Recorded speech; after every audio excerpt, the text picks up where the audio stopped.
आज की इस जनसभा में मंच पर उपस्थित हमारे बहुत ही वरिष्ठ साथी मध्य प्रदेश सरकार में उप मुख्यमंत्री भाई राजेंद्र शुक्ला जी, आप सबके बहुत ही प्रिय और लोकप्रिय प्रत्याशी डॉक्टर राजेश मिश्रा जी, हमारे राज्य मंत्री बहन श्रीमती राधा सिंह जी, हमारे बहुत ही वरिष्ठ नेता संगठक, हम सबके आदर के योग्य माननीय माखन सिंह जी, रणवीर सिंह रावत जी हमारे संभागीय प्रभारी, कांतदेव सिंह जी प्रदेश के उपाध्यक्ष, शरदेंदु तिवारी जी जो प्रदेश के महामंत्री हैं, देव कुमार सिंह जी, कमलेश्वर सिंह जी और हमारे विश्वामित्र पाठक जी विधायक, श्रीमती रीति पाठक जी विधायक, पूर्व में सांसद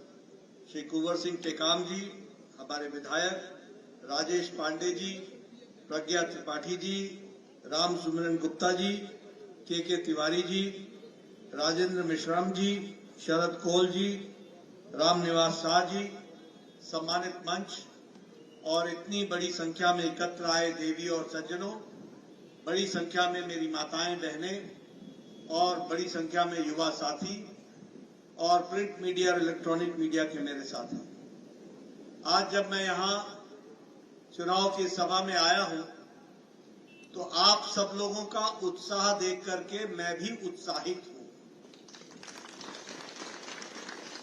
जो उमंग मैं देख रहा हूं, जो उत्साह मैं देख रहा हूं और जो आप लोगों ने एक तरीके से राजेश मिश्रा जी को चुनाव में विजय हासिल करने का जो मन बना लिया है, उस उत्साह को देख करके मुझे विश्वास हो रहा है कि आप सब लोग आगे आकर इस बार फिर मोदी सरकार बनाएंगे और 400 पार करेंगे, ये बात मुझे जानना है।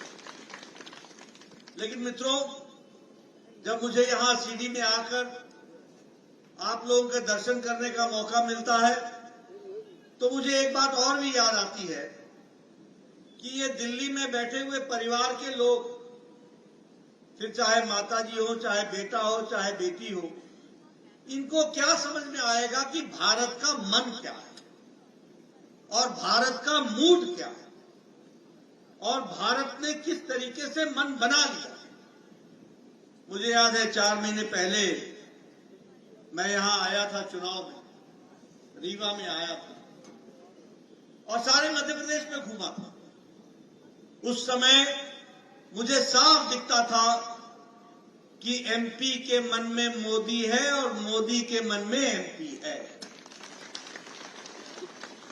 और आज भी मुझे दिख रहा है कि एमपी के मन में और देश के मन में मोदी है और मोदी के मन में देश है और एमपी है। ये हमको ध्यान रखना है।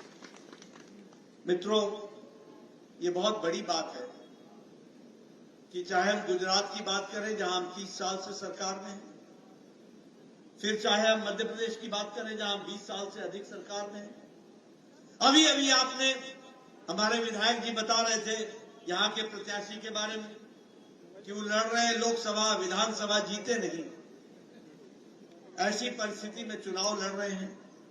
लेकिन कुल मिलाकर के एक बात सामने आई है जो आप लोगों को भी ध्यान में रखना चाहिए। पहले राजनीति होती थी लोगों को बांट करके। कांग्रेस पार्टी ने लंबे समय तक भाई को भाई से बांटा। तुम नदी के इस पार का कैंडिडेट है कि नदी के इस पार का कैंडिडेट है, अगड़ा है कि पिछड़ा है, हमारे बिरादरी का है कि किसी और बिरादरी का है, और वोट बैंक की पॉलिटिक्स की, वोट बैंक की पॉलिटिक्स की। और उसके बाद सबका वोट लिया, सबका वोट, और वोट लेने के बाद सरकार किसी जाति की बन गई, किसी वर्ग की बन गई, किसी समुदाय की बन गई, वह सबकी सरकार नहीं थी। लेकिन मोदी जी ने पिछले 10 सालों में भारत की राजनीति की परिभाषा बदल डाली। अब न जात पर न पात पर, अब जब परिभाषा बदली तो क्या बदली? कि अब वोट बैंक की पॉलिटिक्स नहीं चलेगी, अब लोगों को गुमराह करके पॉलिटिक्स नहीं चलेगी, अब जातियों में और वर्ग में बांट करके राजनीति नहीं होगी। अब राजनीति होगी तो वो विकास की राजनीति होगी और रिपोर्ट कार्ड की राजनीति। अपना काम बताओ, क्या काम किया है, और उस काम के आधार पर तुम्हारे बारे में तय होगा। इस तरीके का हमको देखने को मिला है। मैं यहां आपके साथ जब चर्चा कर रहा हूं तो मुझे खुशी है। मैं भारत सरकार में मंत्री भी रहा हूं। मैंने पहले का दौर भी देखा है और आज का दौर भी देख रहा हूं। आपको जानकर खुशी होगी, आज दुनिया में अमेरिका जैसा देश भी आज कोरोना की मार के बाद और यूक्रेन के युद्ध के बाद उनकी भी आर्थिक स्थिति लड़खड़ाती दिखती है। आज सारे यूरोप की आर्थिक स्थिति लड़खड़ा रही है। आज जापान की आर्थिक स्थिति भी लड़खड़ा रही है। आज ऑस्ट्रेलिया की भी आर्थिक स्थिति लड़खड़ा रही है। लेकिन इंटरनेशनल मॉनिटरी फंड, जो आर्थिक दृष्टि से सबसे बड़ा संगठन है, उसको अगर कोई उगता सूरज और ब्राइट फ्यूचर दिखता है तो वो भारत दिखता है, और भारत मजबूती से खड़ा है। ये मोदी जी की। हम 11वें नंबर की अर्थव्यवस्था थे, भारत दुनिया में 11वें नंबर पर खड़ा था। आज भारत 5वें नंबर की अर्थव्यवस्था बन गया, 5वें नंबर की। और इस बार आप राजेश मिश्रा जी को जिताकर भेजेंगे, तीसरी बार प्रधानमंत्री मोदी जी बनेंगे, और तीसरी बार प्रधानमंत्री बनने के बाद भारत 2027 में तीसरी आर्थिक शक्ति बन जाएगा। इसका आपको हमको अंदाज होगा। मित्रों, आप लोगों ने सुना होगा ये गाड़ियों के बारे में, ये टोयोटा, ये डैटसन, ये जापान के बारे में। आज ऑटोमोबाइल मार्केट में भारत ने जापान को पछाड़ दिया है और भारत दूसरे नंबर पर, तीसरे नंबर पर खड़ा है। अब हमारे से आगे सिर्फ अमेरिका और चाइना है, तीसरे पर भारत खड़ा है। आपके हाथ में मोबाइल है, सबके हाथ में। 10 साल पहले यही मोबाइल पर लिखा होता था मेड इन चाइना, आज आपके मोबाइल पे लिखा है मेड इन इंडिया। ये फर्क है। यहां एप्पल भी अब यही बन रहा है। दवाइयों की बात करें तो दुनिया की डिस्पेंसरी भारत बन गई है। सबसे सस्ती दवा और सबसे असरदार दवा अगर कोई बना रहा है तो हमारे भारत के उद्योगपति बना रहे हैं, और दुनिया में एक्सपोर्ट हो रहा है। इसको हमको समझना चाहिए। आज 138% हमारा एक्सपोर्ट बढ़ गया दवाइयों का, 106% हमारा एक्सपोर्ट बढ़ गया पेट्रोकेमिकल्स का, और उसी तरीके से आपको जानकर बड़ा आश्चर्य होगा, सुनाना जरूरी है। 10 साल पहले हमारे गणेश जी भी चाइना से आते थे। आप दिवाली में जो गणेश जी खरीदते थे ना जी, वो चाइना से आते थे, और ये खिलौने चाइना से आते थे। आज भारत टॉय के एक्सपोर्ट में, खिलौने बनाने के एक्सपोर्ट में 2.5 गुना वृद्धि कर गया है और दुनिया को खिलौने बेच रहा है। ये बात भी हमको समझना चाहिए। मित्रों, मैं हाईवेज की बात करूंगा। हम हमेशा कहते हैं कि मोदी जी ने हीरा किया, हीरा। हीरा क्या है? H for highways. आज आपको जानकर खुशी होगी, 1,65,000 किलोमीटर नेशनल हाईवे देश में बन गया 10 साल के अंदर। 1,65,000। हर जगह देखो हाईवे हाईवे हाईवे। दिखता है कि नहीं दिखता है? बताओ, दिखता है कि नहीं दिखता है? और उसी तरीके से इंटरनेट गांव-गांव में ऑप्टिकल फाइबर को पहुंचाने का काम, और उसी तरीके से रेलवे के लिए आज रेलवे में भारत और आपके मध्य प्रदेश में रेलवे में लगभग 4 गुना बजट उसमें बढ़ गया है। इसको भी हमको ध्यान में रखना चाहिए। इसलिए विकास की दृष्टि से और एयरवेज, एयर कनेक्टिविटी को भी बढ़ाने का काम किया है। तो हर दृष्टि से विकास के काम को आगे बढ़ाया है।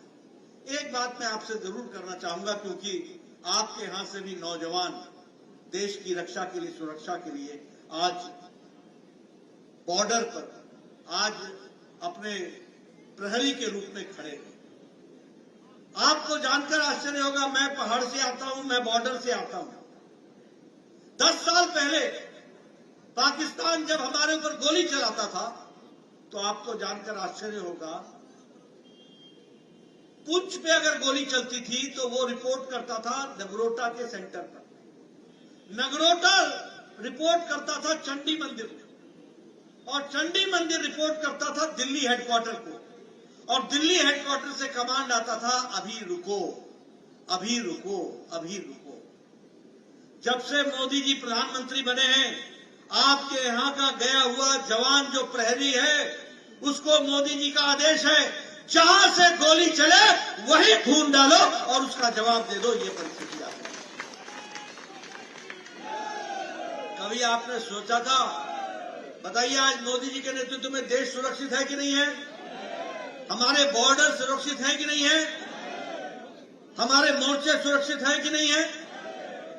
आपको जानकर आज कभी सोचा था कि अगर उरी में पाकिस्तान ने कोई घटना घटा दी हो तो 10 दिन के अंदर हमारे जवान जाकर के यहां झांसी से, यहां आगरा से, यहां ग्वालियर से, यहां से जाकर के और घर में घुस करके सर्जिकल स्ट्राइक किया और वहां पर उनका मुंहतोड़ जवाब दिया। इस तरीके की परिस्थिति।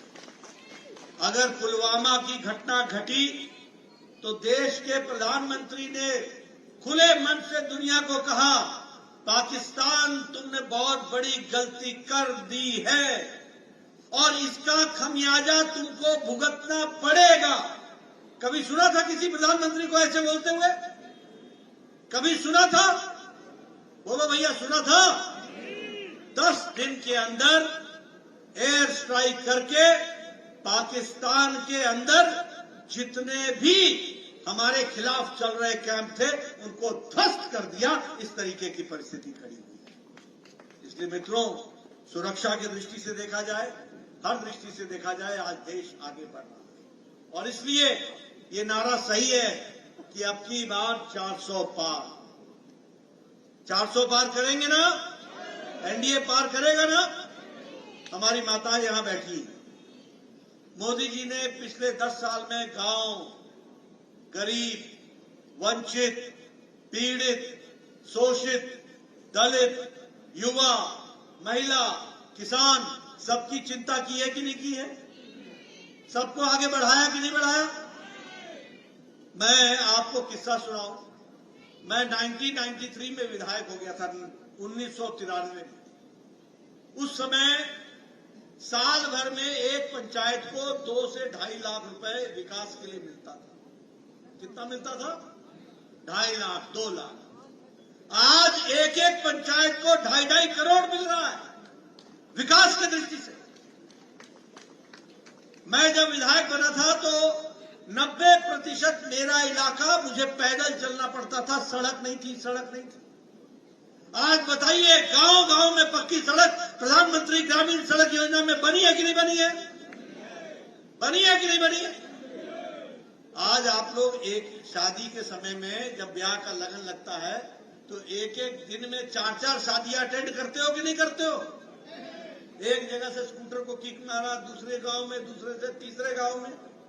एक जमाना था जब बोझा लेकर के चलते थे, एक बाराती अटेंड हो गया तो बहुत बड़ी बात हो गई, वहीं रहना पड़ता था। ये गांव की स्थिति थी कि नहीं थी?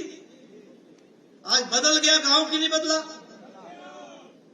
उसी तरीके से अगर देखिए, हमारी बहनें बैठी हैं, ये लकड़ी काटने के लिए जंगल में जाती थी, 5 बजे सुबह उठती थी, जंगल से लकड़ी काट के लाती थी, चूल्हा जलाती थी। मेरे गांव में तो आपके यहां पता नहीं क्या बोलते हैं, हमारे यहां उसको फूकनी बोलते हैं, फूकनी।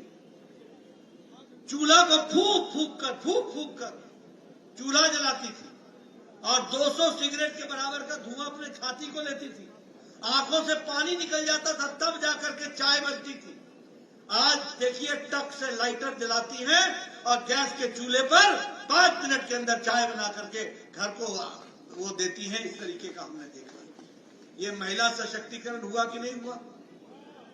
जल जीवन मिशन में आज मुझे खुशी है, आपके यहां सारे देश में 11 करोड़ 30 लाख कनेक्शन दिए गए और 55 लाख कनेक्शन मध्य प्रदेश में दिए गए और 1,60,000 कनेक्शन आपके सीडी में दिए गए। ये भी हम आपको बताना चाहते हैं।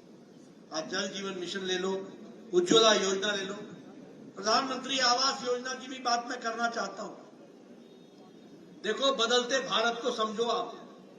मैं जब विधायक था तो मेरे यहां बीडीओ, मैंने पहले भी सुनाया, मेरा बीडीओ, यहां भी बीडीओ बोलते होंगे, ब्लॉक डेवलपमेंट ऑफिसर, वो मेरे को साल में बोलता था, नड्डा साहब खुशखबरी सुनो, एक पंचायत में 2 इंदिरा आवास योजना मिले हैं, 2 इंदिरा आवास, किसको दें? मैं बोलता था भैया तू ही रख ले, मैं कहां बांटूंगा ये दो मकान, कहां डालूंगा? हर गांव में 10-10, 20-20, 25-25 मकान बनाने की एप्लीकेशन लगी हुई है, मैं 2 मकान किसको दूंगा? आज प्रधानमंत्री आवास योजना में 4 करोड़ पक्के मकान बन गए, इस बात को भी याद रखें। और जब मैं 4 करोड़ की बात करता हूं तो उस मकान में 2 कमरे, साथ में रसोई, साथ में शौचालय, ये व्यवस्था के साथ वह पक्के मकान आपको दिए गए। और मैं अगर यहां की बात करूं तो मध्य प्रदेश में 47 लाख पक्के मकान बने हैं और सीडी में 2,30,000 मकान बने हैं। आप बताइए ये अंतर आया कि नहीं आया?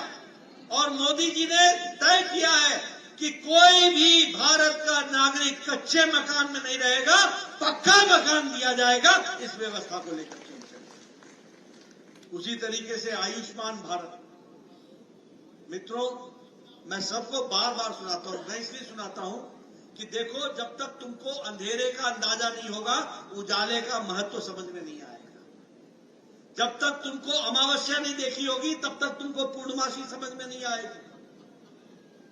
एक जमाना था, ये सब जितने बैठे हैं विधायक, ये सब चिट्ठियां लिखा करते थे, प्रधानमंत्री जी, मुख्यमंत्री जी, मेरे इलाके में एक गरीब व्यक्ति है, उसके हार्ट का ऑपरेशन होना है, उसको 1.5 लाख रुपए खर्च होगा, वो पति गरीब है, उसका जमीन बिक जाएगा, कृपया कुछ पैसे देने की अनुशंसा करिए। ऐसी एप्लीकेशन लिखा करते थे। लिखते थे कि नहीं लिखते थे? लिखते थे ना। और फिर कभी आप 1.5 लाख मांगते थे, आपको 75,000 मिलता था, फिर आप 75,000 लोगों से इकट्ठा करते थे, उधारी करते थे, तब किसी का इलाज होता था।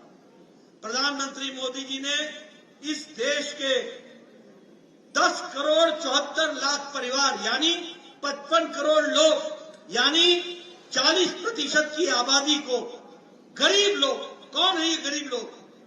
रिक्शा वाला, ठेला वाला, सब्जी वाला, बस का ड्राइवर, बस का कंडक्टर, ट्रक का ड्राइवर, ट्रक का क्लीनर, ऑटो ड्राइवर, लिफ्ट का चलाने वाला व्यक्ति, ये पोकलेन चलाने वाला व्यक्ति, ऐसे गरीब लोग, जो बाल काटने वाला है, ऐसे गरीब लोग जिनका कोई इलाज की व्यवस्था नहीं थी, उसको आयुष्मान भारत में मोदी जी ने 55 करोड़ लोगों को हर साल 5 लाख रुपए उनकी गंभीर बीमारी से लड़ने का इलाज करेगा।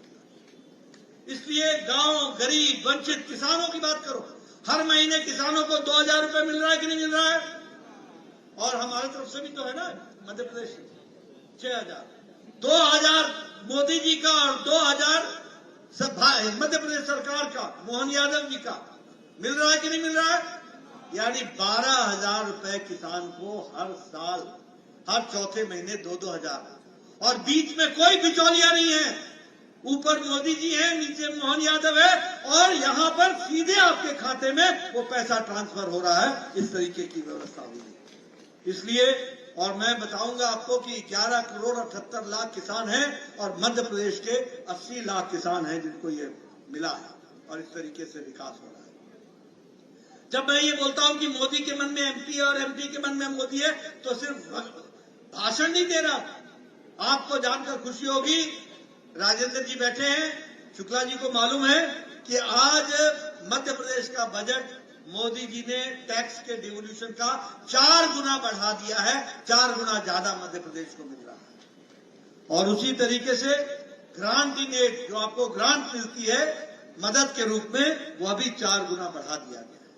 मैंने कहा रेल का इंफ्रास्ट्रक्चर, मैं क्षमा करिएगा, मैंने 9 गुना बताया था, रेल का इंफ्रास्ट्रक्चर मध्य प्रदेश में 24 गुना बढ़ गया है, 24 गुना बढ़ गया। और उसी तरीके से वंदे भारत ट्रेन हो, चाहे अमृत भारत के तहत स्टेशन का निर्माण हो, हर दृष्टि से काम को आगे बढ़ाने का काम हुआ है। और आप ये भी जानते हैं कि लाडली बहना योजना, लाडली लक्ष्मी योजना ये चल रही है कि नहीं चल रही है? लखपति बेटियां आ रही हैं कि नहीं? और वो पढ़ रही हैं कि नहीं? उनका काम विकास के दृष्टि से आगे बढ़ रहा है कि नहीं? परिवार को ताकत मिली कि नहीं? ये सारी बातें इस योजना के तहत हम लोगों को मिली है। यहां पर भी विकास के बहुत से काम हुए हैं और जो बचे हुए काम है वो हमारे विधायकगण और हमारे राजेश मिश्रा जी मिलकर के आपके करेंगे, ऐसा मुझे पूरा विश्वास है और वो सारे काम होंगे। अभी अभी राजेंद्र शुक्ला जी ने बताया कि कोड ऑफ कंडक्ट लगने के पहले 1000 करोड़ रुपए का सिंचाई की योजना आपके इलाके के लिए पारित कर दी। 1000 करोड़, आप समझिए 1000 करोड़ में कितना विकास होगा और कैसे किसानों के खेतों में हरियाली पहुंचेगी, इसकी भी हमको चिंता करनी चाहिए। एक तरफ मैंने आपको ये कहानी बताई, जिस कहानी में विकास में मोदी जी का योगदान, हमारे मोहन जी का योगदान, राजेंद्र शुक्ला जी का योगदान, हमारे विधायक महोदय का योगदान, ये सारी बातें आपके सामने में रखी। लेकिन आपने देखा होगा कि ये दिल्ली में बैठे हुए कुछ हमारे विपक्षी नेता, ये जो घमंडिया गठबंधन है, ये जो इंडी अलायंस है, ये बौखला गए हैं। इनको हार सामने निश्चित दिख रही है। ये हारी हुई लड़ाई लड़ रहे और बौखलाहट में मोदी जी को पता नहीं क्या क्या क्या क्या किस किस्म की गालियां बक रहे, किस तरीके के शब्द का प्रयोग कर रहे हैं। कल मीसा भारती ने यह कह दिया कि हमारी सरकार आएगी तो मोदी जी को जेल भेज देंगे। अरे मोदी जी 12 साल मुख्यमंत्री रहे, 10 साल प्रधानमंत्री रहे, एक दाग नहीं है, देश की सेवा की, भारत को अपना घर समझ करके परिवारजनों की सेवा की, और इस तरीके की भाषा मीसा भारती, ये लालू यादव की बेटी बोलती है। आप बताइए लालू यादव बेल पर है कि नहीं है? बोलो भैया, बेल पर है कि नहीं है? आप बताइए राबड़ी देवी बेल पर है कि नहीं है? आप बताइए इनके परिवार पर भ्रष्टाचार के आरोप है कि नहीं है? जमीन के बदले नौकरी का घोटाला किया कि नहीं किया?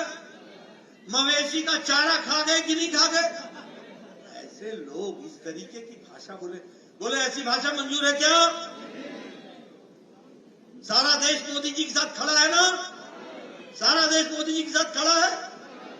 ये जो इंडी अलायंस है, ये जो गठबंधन है, ये दो बातों का गठबंधन है। एक, मोदी जी कहते हैं भ्रष्टाचार हटाओ, और ये सब कहते हैं भ्रष्टाचारियों को बचाओ। ये सारे भ्रष्टाचारी इकट्ठे हो गए। अंग्रेजी में कहावत है, birds of a feather flock together. एक तरीके के पंख वाले चिड़िया एक जगह इकट्ठी होती है। ये सारे भ्रष्टाचारी एक जगह इकट्ठे हो गए। और दूसरा, अपने परिवार को बचाने वाली पार्टियां इकट्ठी। मैं आपके सामने बताना चाहता हूं, बताओ कांग्रेस के जमाने में कोयला घोटाला हुआ था कि नहीं हुआ था? आप बताइए कांग्रेस के जमाने में पनडुब्बी घोटाला हुआ था कि नहीं हुआ था? आप बताइए कांग्रेस के जमाने में हेलीकॉप्टर वेस्टलैंड का घोटाला हुआ था कि नहीं हुआ था? आप बताइए कांग्रेस के जमाने में चीनी घोटाला हुआ था कि नहीं हुआ था? चावल घोटाला हुआ था कि नहीं हुआ था? कॉमनवेल्थ गेम्स का घोटाला हुआ था कि नहीं हुआ था? 2G 3G का घोटाला हुआ था कि नहीं हुआ था? कांग्रेस ने न अंतरिक्ष छोड़ा, न वायु छोड़ा, न धरती छोड़ी, न पाताल छोड़ा। तीनों लोक में भ्रष्टाचार किया, तीनों लोक में भ्रष्टाचार। अब आप बताइए, ये जो अखिलेश यादव है, समाजवादी पार्टी, आपके पड़ोस उत्तर प्रदेश का, इसने ये लैपटॉप का घोटाला किया कि नहीं किया? गोमती फ्रंट में घोटाला किया कि नहीं किया? अलकतरा घोटाला हुआ कि नहीं हुआ? लालू ने चारा घोटाला किया कि नहीं किया? आप बताइए ममता के मंत्रियों ने टीचर की भर्ती में घोटाला किया कि नहीं किया? राजस्थान की गहलोत की सरकार थी तो भर्ती घोटाला हुआ था कि नहीं हुआ था? आप बताइए ये हमारे केसीआर, केटीआर, इन्होंने शराब का घोटाला किया कि नहीं किया? आप बताइए केजरीवाल ने शराब का घोटाला किया कि नहीं किया? दवाई का घोटाला किया कि नहीं किया? ये सब गठबंधन जितने भी हैं, ये सारे, ये जेएमएम ने लैंड का घोटाला किया, जमीन का घोटाला किया कि नहीं किया? आप बताइए राहुल गांधी बेल पर है कि नहीं है? सोनिया गांधी बेल पर है कि नहीं है? आप बताइए पी चिदम्बरम बेल पर है कि नहीं है? आप बताइए उसका बेटा कार्तिक चिदम्बरम बेल पर है कि नहीं है? आप बताइए लालू बेल पर है कि नहीं है? आप बताइए संजय सिंह बेल पर है कि नहीं है? आप बताइए डीएमके के लीडर बेल पर है कि नहीं है? आप बताइए ममता के मंत्री बेल पर है कि नहीं है? और आप बताइए ये केजरीवाल जेल में है कि नहीं है? मनीष सिसोदिया जेल में है कि नहीं है? सत्येंद्र जैन जेल में है कि नहीं है? ये समाजवादी पार्टी का आजम खान जेल में है कि नहीं है? ये आधे लीडर या तो बेल पर हैं या जेल में। बताइए ऐसों को सरकार देनी है क्या? ऐसों को आगे लाना है क्या? ये सब भ्रष्टाचारी है कि नहीं है? परिवार की पार्टियां है कि नहीं है? आप बताइए उमर अब्दुल्ला परिवार की पार्टी, चौटाला परिवार की पार्टी, बादल परिवार की पार्टी, अखिलेश यादव परिवार की पार्टी, लालू यादव परिवार की पार्टी, ममता परिवार की पार्टी, केशव चंद्रशेखर राव परिवार की पार्टी, ये उदयनिधि स्टालिन और करुणानिधि परिवार की पार्टी, शरद पवार सुप्रिया सुले परिवार की पार्टी, उद्धव ठाकरे आदित्य ठाकरे परिवार की पार्टी, ये सारे परिवार की पार्टियां परिवार बचाने में लगी। राहुल गांधी, सोनिया गांधी, प्रियंका गांधी परिवार की पार्टी। कोई रह गया कि ना परिवार की पार्टी? अगर कोई प्रजातंत्र तरीके से पार्टी चल रही है तो वो कमल के निशान वाली भारतीय जनता पार्टी चल रही है। इसलिए मित्रों, आपका ज्यादा समय न लूंगा, सिर्फ आपसे ये निवेदन करने आया हूं कि आप सब लोग इस महान, जो भारत का मूड है, जो भारत का मन है, जो भारत के अपने उत्साह देख रहे हैं, फिर एक बार मोदी सरकार और अब की बार 400 पार, और उस 400 में राजेश मिश्रा को भी जोड़ना है और उनको आगे बढ़ाना है। इसके लिए काम करें। बोलिए बहने बताएं, राजेश मिश्रा को भेजेंगे ना? कमल का निशान पर बटन दबेगा ना? इधर से आवाज चाहिए। बोलिए राजेश मिश्रा को जिताएंगे ना? सीडी को मुख्य धारा में लाएंगे ना? अपना विकास कराएंगे ना? देश को आगे बढ़ाएंगे ना? मोदी जी के नेतृत्व में देश को आगे बढ़ाएंगे ना? बहुत बहुत धन्यवाद। जय भारत, जय माता। निश्चित ही आदरणीय आपका प्रेरणा से ओतप्रोत मार्गदर्शन